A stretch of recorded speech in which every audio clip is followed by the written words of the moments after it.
most people don't know, or some don't know, that you actually had a hard time conceiving. Tell us about what your story was like. So I really wanted to have children.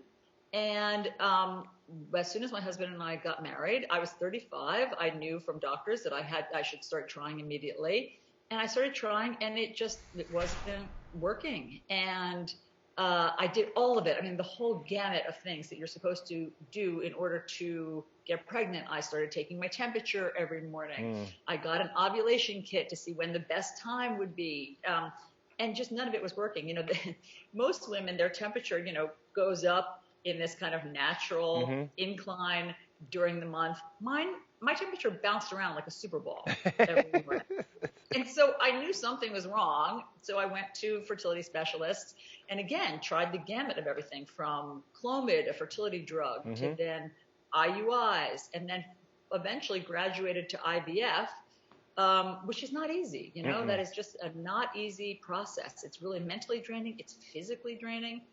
It's expensive. I mean, luckily I was in Massachusetts at the time. I was working in Boston and it was covered. And, Massachusetts is the rare state that covers fertility treatments. Thank God. Wow. And so anyway, so I did 4 IVFs and, as you heard in your piece, had 2 miscarriages, which was of course devastating. And then ultimately got pregnant on the 4th time with twins.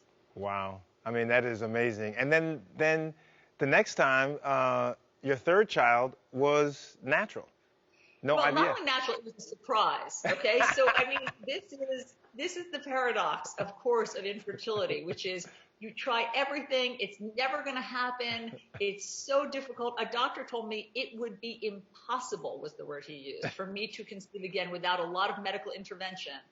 And so, on the day that I woke up and couldn't zip up my pants, I was like, God, I have really let myself go.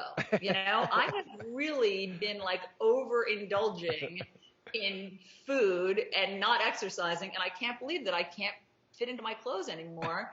And it was Nate who was surprising us. Now you talk about a good surprise, huh?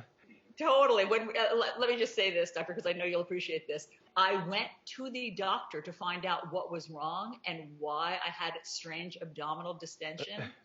The doctor did the exam, used the ultrasound, and screamed, "Oh my God!" And my husband and I said, "What?"